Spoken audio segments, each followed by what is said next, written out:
What's going on YouTube? This is the suspension video I was talking about. Show you the rear first because there's not a lot back here. But I put these hellwig add a leaf, 2,500 pounds on both sides. They just come with some brackets. Just put the rubber grommets on those U-bolts or whatever they're called, and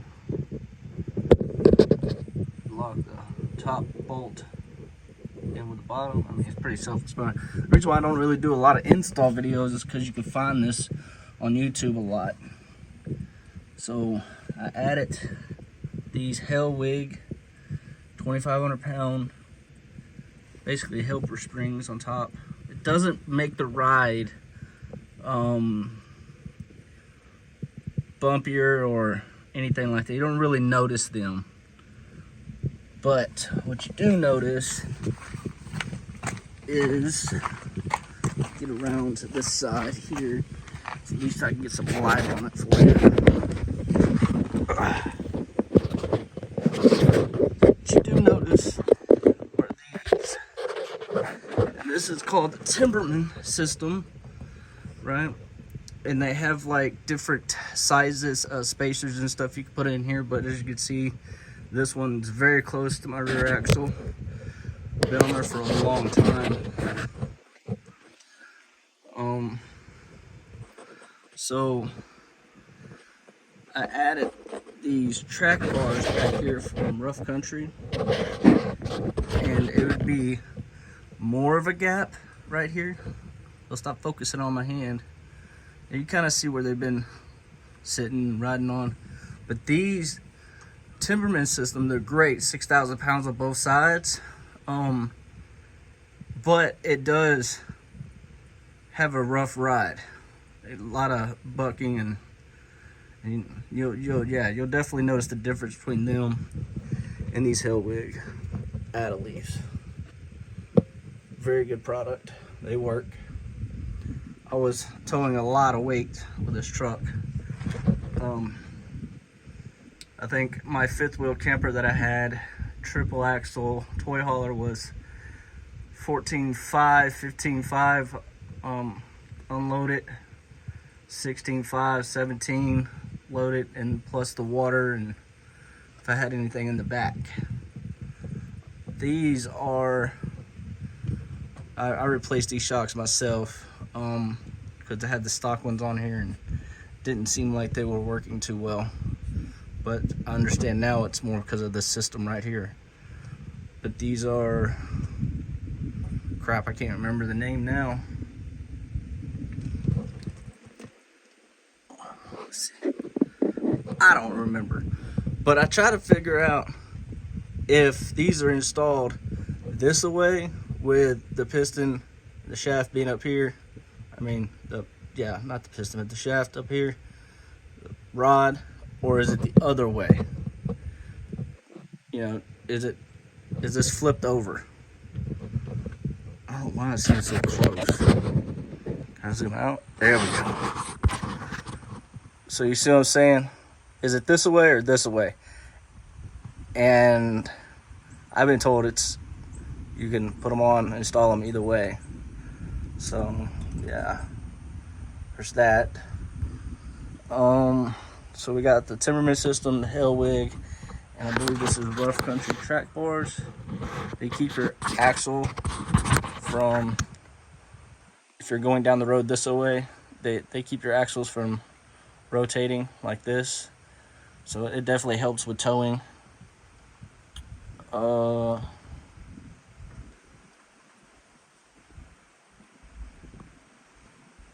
I think that's it back here. The add-a-leaf, Timberman shocks, and the track bars. I haven't done the differential yet. That's coming eventually. Alright, let's move up to the front. Try to make this a shorter video. I ain't trying to make it so long.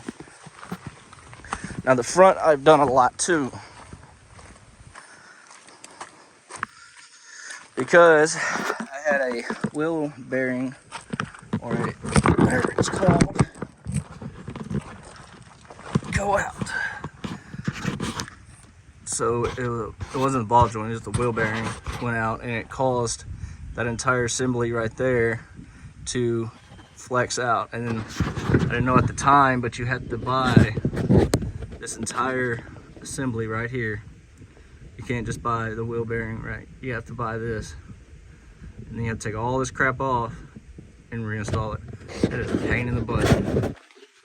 So up here I had this diesel power performance, or XDP, or thoroughbred diesel, or wherever you can buy this at. This is a BD, or I don't remember the name of it. Let's see, what does that say? Yes, BD diesel. There you go. This is a stiffener bar up here. It's kind of like a cross member for the very front of the vehicle. It also comes with this pitman arm bearing in a different, I think you have to order the different pitman arm. It just gives it a different angle. Man, doesn't I get this a little bit better? So there you go. So it just drops the angle of that pitman arm, so it keeps the same steering high and yeah, there's no, like, there's a bunch of videos out there on how to install them and everything. I'm just showing y'all what I have on my truck and how it performs. And like I said, it's Cody's trial and error. There's been a lot of trial and error on this truck. This is a 09 what the heck is this called, like steering rack, because this is the track bar back here, and I haven't replaced. I haven't had the problem of replacing it. The bushings are still good. It doesn't get no death wobble or nothing like that. Plus, that's why I got this right here for towing, and I don't have that problem in the future. But I upgraded this because of my tie rods are on this bar, and I had bad tie rods. So really simple install, not very complicated. Basically just took this, well, this is your swing arm on the front. Took this off, the pitman arm, the steering column. There's an X and there's a Y, and I think the X is the old and this is the new version, the Y. The difference, it doesn't have a bolt going through here, so it's a more sturdier design. It doesn't wear out or whatever. And then I added this Bilstein steering shock absorber. I had duals on here from the past, right there. They attached there and back there, and I upgraded, and I didn't see the need. I'm not running 35s or 37s right now. Check out my tire and wheel video. I upgraded to 20s on 33s. Basically it's 305/55. I was running 18s on 35s, and I might go back to a dual just because of how heavy the tires are, but these are a little bit lighter because I got more rim than tire. But check out my wheels and tires video. That'll explain that one. And I also had some bushings and stuff going on with the cross member, what are they called? Dang it. Control arms. So I just got new OEM ones. As far as I know, this truck only has a leveling kit on it. The reason why I say that is because I had got new shocks in the rear, and they didn't have leveling or 2 or 3 inch. They were OEM style length rear shocks. So that's how I know there's no lift in the rear. So it's just got to be a leveling kit. I bought the truck with a leveling kit on it already. And since I took the sway bar off, I replaced the sway bar end links with these Suspension Max sway bar end links. Very simple to install. I've done 90% of the installing on this vehicle. Most of the installing I didn't do was computer work or the welding. So I'll go show you what are these stupid things called? I think this is the end for the front here. I got these brake rotors, but I want to replace them. Those are drilled and slotted, but I want to go do a full caliber, all 4 sides caliber and rotor upgrade in the future. So yeah, those ain't much to talk about. Okay, let's move back to the rear. And I'll show you what I'm talking about on the track bars. So again, I had my friend help me. I don't do welding. My friend helped me install these track bars, and we welded them to the frame. So if you're going to do a lift kit in the future or something, you might want to just bolt them. But I'm not going to do any lift to this vehicle. I think it rides perfectly the way it's sitting at. And I don't think I'm going to take it off into some mud hole. So I think it's good the way it is. We welded these brackets on here. And in the back here, you can see that does extend a little bit left in and out. Not much, but it can. There's a bolt right here. You just untwist it, and you can, I believe, you can twist this out or twist this in, and I'll give you your length. So you do have a little bit of adjustment, a little bit of play on these. And I like how it wasn't just a single tube, it's actual frame. It's like you know, one solid piece, but it feels like it's welded on top. I don't know if you can see this or not, but it's like welded right here. So it seemed a little bit better than just a single bar to me. It seemed like a little bit more rigidness to me. Rigidity, Jesus. And that's what this truck was made for. It's built to last, and it's built to tow.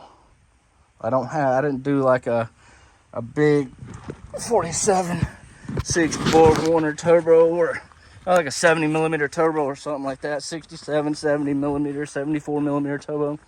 I just went 64, 53 I think is stock. So a 64 millimeter turbo with 30% over injectors. If you didn't have anything on this vehicle, that would give you 600 to 700 horsepower. I have intake manifold, exhaust manifold is replaced by the AFE header. I don't think that really did much. Even the cold air intake probably only did 10, 20 horsepower. So that's why I say I know I'm running between 650 and 750 horsepower, but I'm over 900 foot-pounds of torque. Anyways, this is a suspension video, and I want to show you, I believe this is the leveling kit. I don't know if this is stock. If somebody would leave me a comment below, let me know. Or no, this piece. I don't think it's supposed to be. I think this sits up here. But that's how I bought the truck. So I think that's a leveling kit. I don't really know. It has like either BDS or some type of shocks. I have never replaced these shocks. I'm gonna have to in the future, and I might do like bags in the rear or bags all the way around. I don't really know. Be pretty cool though. So finally got the suspension video out. It's been a long year, and I think until I get the other parts that I have, I'm not going to tell y'all, but I have some other parts I'm going to install. I'm going to have to get my friend of mine, Justin, to help me out at Powell's Muffler and Brake. Oh, I think I may have gave it away. It said muffler. So there's a few things going on. It's going to be done to the truck. One thing definitely is going to be body work, glass. So hopefully it won't take me another year to get it done, but I will definitely be updating as soon as I can. Let's see, we got front suspension, I think we got it all. Rear suspension, I think we got it. I think we got everything. Till next time.